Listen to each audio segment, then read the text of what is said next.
আজকে আমরা এখানে বসছি সেটি হল 7 নং ওয়ার্ড পুনর্গঠন। দীর্ঘদিন পরে দলের এই ওয়ার্ড কমিটি হবে। আপনাদের সকলের আবেদন নিবেদন আমরা শুনেছি, আমাদের নেতৃবৃন্দ সিদ্ধান্ত নেবেন। আমরা সকলে পরামর্শ করে আপনাদেরকে যৌক্তিক এবং সুন্দর আওয়ামী ফ্যাসিস্ট মুক্ত কোন ধরনের কোন কলঙ্ক নিয়ে এই কমিটি হবে না ইনশাআল্লাহ, আপনারা বিশ্বাস রাখতে পারেন। প্রিয় নেতৃবৃন্দ, আমি গত 18 সালের ওই নির্বাচনের সময় যে নেতৃবৃন্দ আমার আঘাত পেয়েছিলেন এই 7 নম্বর ওয়ার্ডে এই কেন্দ্রে, আমি তাদের প্রত্যেককে চিনি। যারা আঘাত করেছিলেন তাদের তথ্য আমাদের কাছে আছে।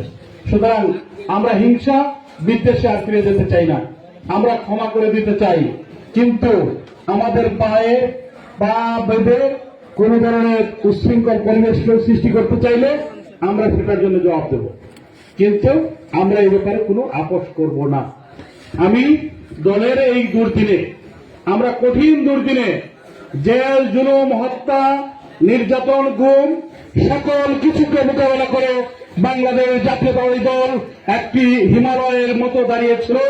সেই হিমালয়ের মতো দাঁড়িয়ে থাকার কারণেই মাত্র 17 দিনে এই রাষ্ট্রটি স্বাধীন হয়েছে। আমি এই 6 জুলাই 5 আগস্টের বিপ্লবকে 36 জুলাইকে আমি সশ্রদ্ধ সালাম জানাই। আপনাদেরকে এই বিপ্লব না হলে আমি মনে হয় আপনাদের সামনে আর জীবনে কখনো আসতে পারতাম না। এটা আমার জীবনের জন্য সবচেয়ে বড় পাওয়া। এই 36 জুলাই যাদের রক্তের বিনিময় হয়েছে তাদেরকে, তাদের আত্মার মাগফিরাত কামনা করছি। যারা আহত পুঙ্গ আছেন তাদের সুস্থতা কামনা করছে। আমি তাদেরকে সশ্রদ্ধ সালাম জানাই, যারা এই বিপ্লবকে প্রতিদিন বাংলাদেশের মাটি থেকে ঢাকা পর্যন্ত প্রতিটি জায়গায় জায়গায় আমাদের নেতৃবৃন্দরা, আপনারা এখান থেকে অনেকেই ঢাকায় গিয়েছেন, সিলেটে গিয়েছেন, আন্দোলন সংগ্রামে জড়িত ছিলেন। আমি প্রত্যেক নেতৃবৃন্দকে স্যালিউট জানাই, যাদের কারণে, যাদের ত্যাগের বিনিময়ে আমি এখানে আসতে পারছি, যাদের ত্যাগের বিনিময়ে